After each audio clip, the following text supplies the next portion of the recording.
जैन बच्चों, मैं जितेश सर आप लोग के सामने मैट्रिक 2022 में आने वाले कुछ महत्वपूर्ण प्रश्नों के बारे में हम लोग चर्चा करने जा रहे हैं।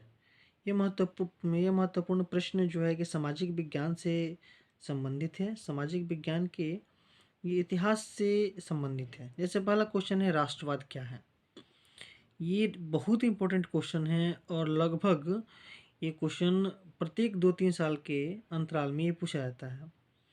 ये लघु उत्तरीय सारे प्रश्न हैं, तो एक बार फिर से हम प्रश्नों को दोहराएंगे और मैं आपसे रिक्वेस्ट करूंगा कि इस क्वेश्चन को आप लोग लिख लेंगे और इसका आंसर आपको एनसीईआरटी बुक में मिल जाएगा। क्योंकि ये बहुत इंपॉर्टेंट क्वेश्चन है, इसीलिए मैं आपको सिर्फ क्वेश्चन बता रहा हूँ। इसका आंसर आप लोग बुक में या आपके कहीं भी गेस्ट पेपर में नोट्स में अवेलेबल हो जाएगा। तो चलिए हम इस क्वेश्चन को डिस्कस करते हैं। पहला क्वेश्चन, राष्ट्रवाद क्या है। दूसरा क्वेश्चन है, यूरोप में राष्ट्रवाद को फैलाने में बोनापार्ट किस तरह सहायक हुआ, है ना। और तीसरा क्वेश्चन है, 1830 की जुलाई की क्रांति का फ्रांस पर क्या प्रभाव पड़ा। चौथा क्वेश्चन है, 1848 की फ्रांसीसी क्रांति के क्या कारण थे। पांचवा क्वेश्चन है, 1830 और 1848 की क्रांतियों की सामान्य विशेषताएं क्या थी। यानी 1830 और 1848 की जो क्रांतियां हुई थी उनकी सामान्य विशेषताओं के बारे में डिस्कशन करना है। और मोस्ट इम्पोर्टेंट क्वेश्चन, बिस्मार्क के कार्यों की चर्चा करना है। और लौह एवं रक्त की नीति क्या है, क्वेश्चन नंबर 7। ये सारे बहुत इंपॉर्टेंट क्वेश्चन हैं। आपसे रिक्वेस्ट है कि इन सारे क्वेश्चन को आप लोग नोट कर लीजिएगा।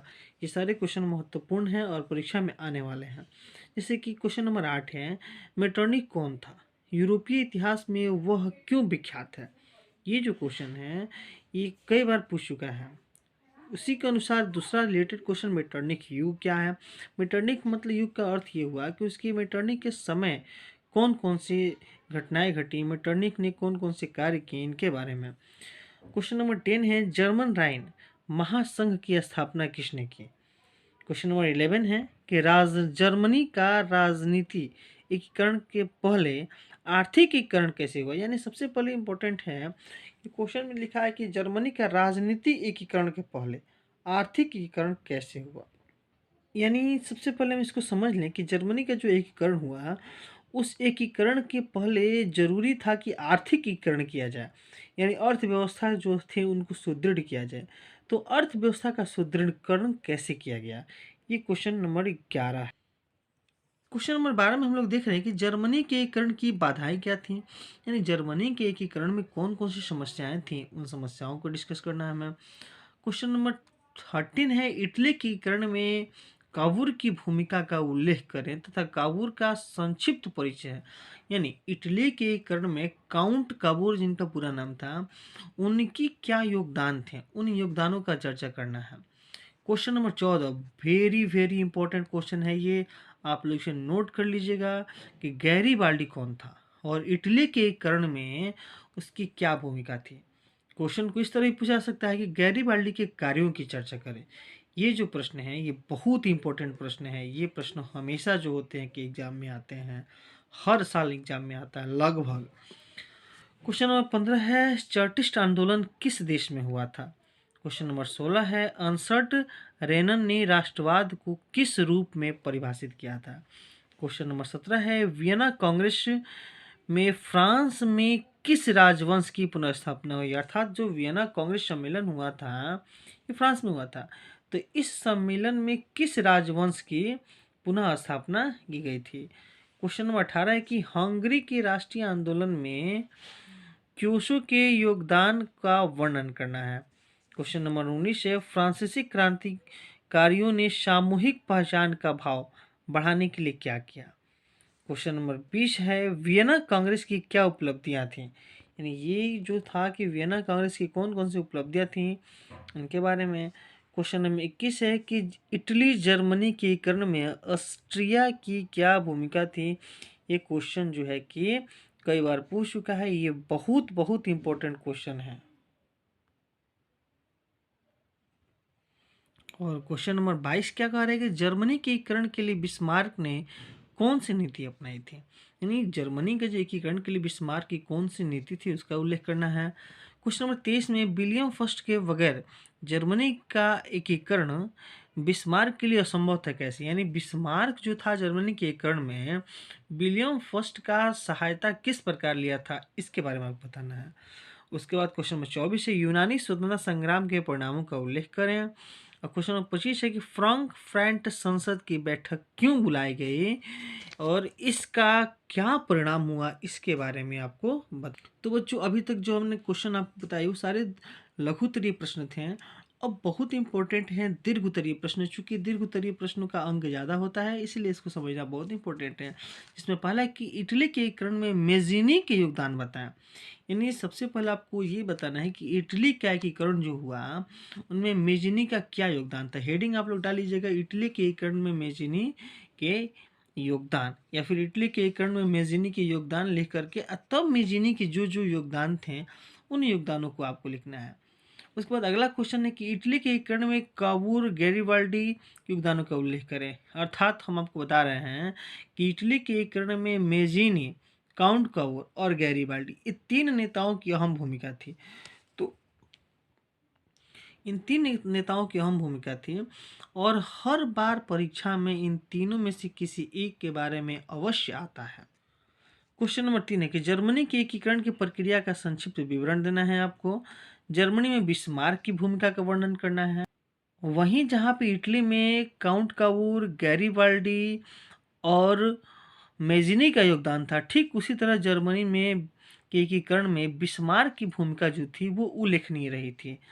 क्वेश्चन नंबर 5 है कि वियना कांग्रेस के सम्मेलन का आयोजन क्यों किया गया था और इसकी क्या उपलब्धियां थी।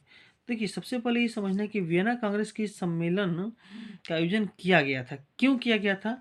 तो आइए थोड़ा सा हम इस पर डिस्कस कर लेते हैं। क्योंकि वियना कांग्रेस का उद्देश्य क्या था, नेपोलियन द्वारा यूरोप की राजनीति में लाए परिवर्तन को समाप्त करना, जिसके लिए उसने कुछ नीतियां भी बनाई। जैसे पहला यहाँ पे फ्रांस को नेपोलियन द्वारा विजित क्षेत्र को वापस लौटाने के लिए कहा गया। दूसरा था कि प्रसा को उसकी पश्चिमी सीमा पर नए महत्वपूर्ण क्षेत्र दिए गए। इटली को अनेक छोटे छोटे राज्यों में विभक्त कर दिया गया। तीसरा क्या था, रूस को पोलैंड का एक भाग दिया गया। चौथा है ब्रिटेन को अनेक क्षेत्र दिए गए हैं।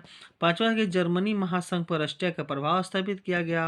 और छठवा है कि नेपोलियन द्वारा पराजित राजवंश को पुनः स्थापित किया। नेक्स्ट क्वेश्चन कि राष्ट्रवाद के उदय के कारणों एवं प्रभावों की चर्चा करना है। सबसे पहले हम लोग जानेंगे कि राष्ट्रवाद के उदय के कारण क्या थे। यानी उन कारणों को जानने के लिए हमें लिखना होगा कि राष्ट्रवाद के कारण ये हुआ कि राष्ट्रीय भावना 1789 को फ्रांसीसी क्रांति, नेपोलियन के विजय को बढ़ावा दिया गया। इस तरह से जो है कि राष्ट्रवाद के उदय का कारण हुआ, जो कि यहाँ पे डिटेल में हमने आपको लिखा हुआ है। और इन राष्ट्रवाद के उदय के कुछ निम्नलिखित प्रभाव भी जो विश्व पर पड़े उन प्रभावों को डिस्कस किया गया। तो सबसे पहला इसमें दिखा गया है राष्ट्रीयता की भावना से प्रेरित होकर राष्ट्रों को क्रांतिकारियों आंदोलन द्वारा इसका फलस्वरूप नए राष्ट्रों का उदय हुआ। दूसरा है कि यूरोपीय राष्ट्रवाद के विकास का प्रभाव एशिया और अन्य देशों पर भी पड़ा। तीसरा है कि राष्ट्रवाद के विकास की प्रक्रिया शक्तियाँ और निरंकुश शासकों एवं प्रभावों पर कमजोर कर दिया गया। दीर्घ उत्तरीय प्रश्न के अंतर्गत हम आते हैं कि राष्ट्रवाद के उदय यूरोप और विश्व पर क्या प्रभाव पड़ा। यानी राष्ट्रवाद के उदय से यूरोप तथा अन्य देशों पर क्या प्रभाव पड़ा ये जानेंगे।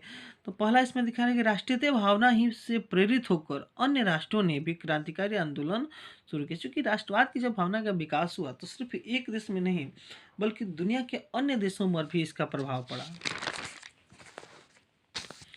क्वेश्चन नंबर इसका अगला पॉइंट देखेंगे कि राष्ट्रवाद के विकास का प्रभाव एशिया पर भी पड़ा, अफ्रीका पर भी पड़ा। इसके साथ देखने को हमें ये भी मिला कि जो उपनिवेश थे, जो अधिपत्य देश थे वो भी जो है कि औपनिवेशिक शासन के खिलाफ लड़ना शुरू कर दिए। तीसरा पॉइंट है कि भारतीय राष्ट्रवादी भी यूरोपीय राष्ट्रवाद से प्रभावित हुए और प्रभावित होकर जो है कि मैसूर में टीपू सुल्तान जो है फ्रांसीसी क्रांति से प्रभावित हुआ और उसने भी जैकोबिन क्लब की स्थापना की। ठीक उसी तरह धर्म सुधार आंदोलन से कोई भारतीय नेताओं को भी प्रेरणा मिली। उसके बाद राष्ट्रवाद के विकास ने यूरोप की प्रतिक्रियावादी शक्तियों को प्रभावित किया। ठीक उसी प्रकार राष्ट्रवाद के उदय ने समाजवादी और साम्राज्यवादी प्रवृत्ति को बढ़ावा दिया। इस तरह से जो है कि राष्ट्रवाद का उदय हुआ। क्वेश्चन नंबर 8 में जुलाई 1830 की क्रांति कब दे। ये जो क्वेश्चन है, ये 1830 में जो जुलाई की क्रांति हुई थी वो क्या थी, इसके बारे में पूछ रहा है।